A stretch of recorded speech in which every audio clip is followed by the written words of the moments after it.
Welcome to Brainstorm MTG. I'm ELD, and this is Fast Effect, Double Speed Magic the Gathering from ELD's Time Vault Games in Bellingham, Mass. We have a couple of non-blue decks. Some of the people were asking for it. Well, here you go. Dragon Stompy versus Aggro Loam. A couple of Chalice decks here, and we'll see what happens. Who has the better threats, as nobody's probably getting locked out in due to Chalice, and Matt coming out swinging here.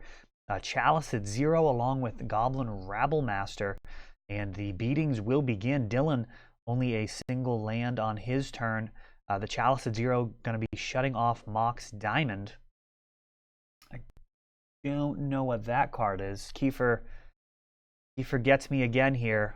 Matt very often sleeving up cards that I am not familiar with. Yeah, let me know in the comments. Don't think I know that card. We'll see if we can figure it out based off of some gameplay here. Looks like a creature. A power and toughness box. 2 mana and Wrenn and 6. So it's a 1 toughness creature. There we go. We're a little bit closer.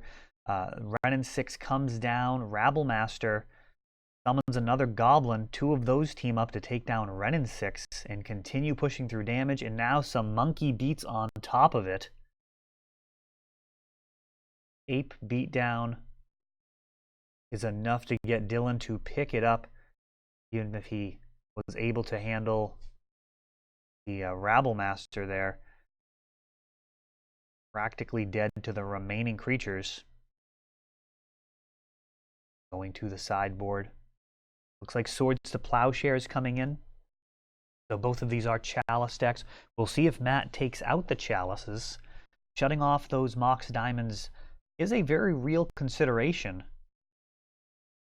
Matt on the draw, however, probably doesn't care as much about late game Mox Diamonds as he does about those explosive starts. Though it can help unlock you from Blood Moon, so it is a question. It is a question if even on the draw is that good enough, particularly if he has Artifact Destruction in the list. So Mox Diamond in basic is going to be very important here for Dylan. He's going to need to be able to cast his spells in the face of Blood Moon. Magus of the Moon, probably not as big a threat as Blood Moon itself, as he has Punishing Fire, which can easily brush aside the 2 toughness threat. Punishing Fire actually a hell of a card in this matchup. I actually want to be casting Chalice at 2 off of how strong it is versus the majority of cards in his deck. I mean, it kills Rabblemaster, kills Magus of the Moon, kills Simian Spirit Guide. Not that it comes to that often, but as we saw in Game 1, the deck does get added utility out of its mana base. Dragon Stompy really looking to make the game just an absolute train wreck, and it's willing to win by whatever means necessary. I believe Matt's actually also running Zoetic Caverns, a morph land that just can function as a 2/2 beater in a worst case scenario. And it looks like Dylan gonna mull a hand with a Swords to Plowshares I saw in there. Like some lands, but not where he wants to be. Being selective.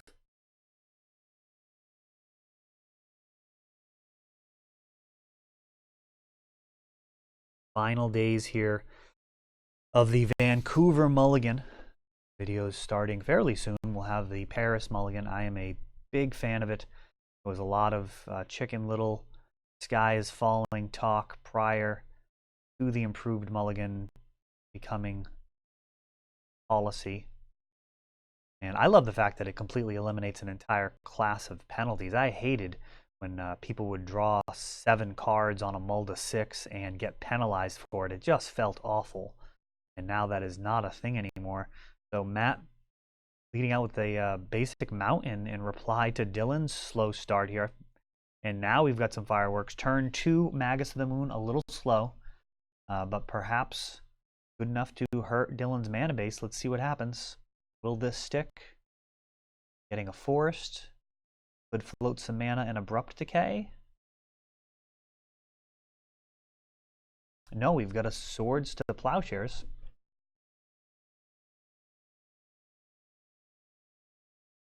Already marking the life. So in this matchup, likely going to be coming off in chunks. Now Mox Diamond hitting for Dylan, and he has access to every color in his deck. Can cast almost everything from here under Magus of the Moon. Liliana of the Veil still going to be shut off. Using double black for that. Magus of the Moon format. Another Mountain. Grove of the Burn Willows. And Dark Confidant threatens to start drawing Dylan out of this game. Matt actually has a pretty full grip, though. Swings. Dylan with one card in hand. Matt would be happy to trade. And now a Blood Moon. Bob's Assemble here. Another Dark Confidant. Less exciting to trade now that there's a Blood Moon in effect. Dylan thinking about it briefly, but gonna go ahead and take the 2. Greatness at any cost. Gonna try and draw some additional cards here.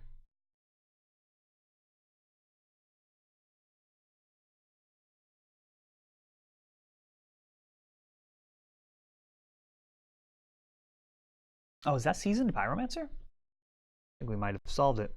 That up. Dark Confidants. Chipping away at Dylan's life total.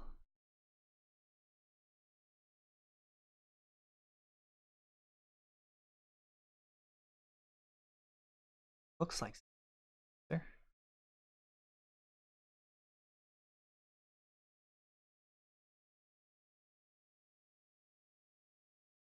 I think that's a different card from before then. Seasoned Pyromancer coming in, drawing some cards, creating some elementals, and these Dark Confidants going wide. Not usually how you want to deploy your Dark Confidants. These are not lining up favorably with these 1/1s. And Matt's got a huge life total.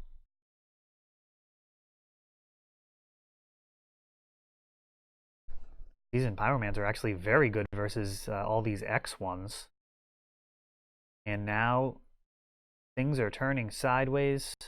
Dylan gonna cash in some of these Dark Confidants to save some damage.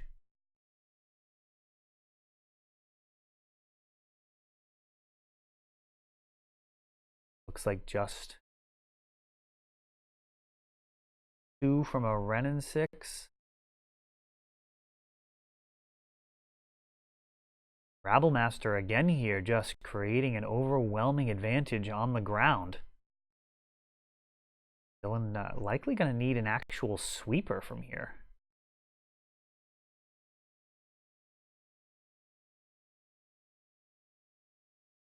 Renin 6 takes out a token.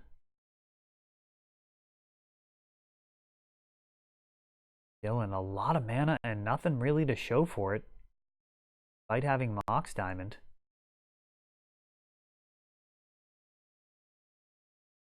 Walking Ballista. Taking down 2 Dark Confidants.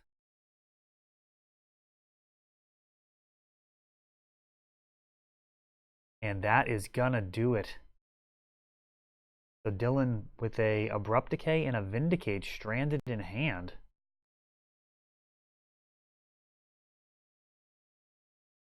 I guess Vindicate, another card that he could not cast, and Abrupt Decay just did not have time to make an impact. So Dragon Stompy taking it down in 2. That is all for this one, but don't worry, there is a lot more. You can check out our older videos, and we're always putting out new videos from ELD's Time Vault Games in Bellingham, Massachusetts. If you want to help the channel, of course, you can like, subscribe, share, tap that notification bell so you can know the next time our new videos come out. Thanks for watching.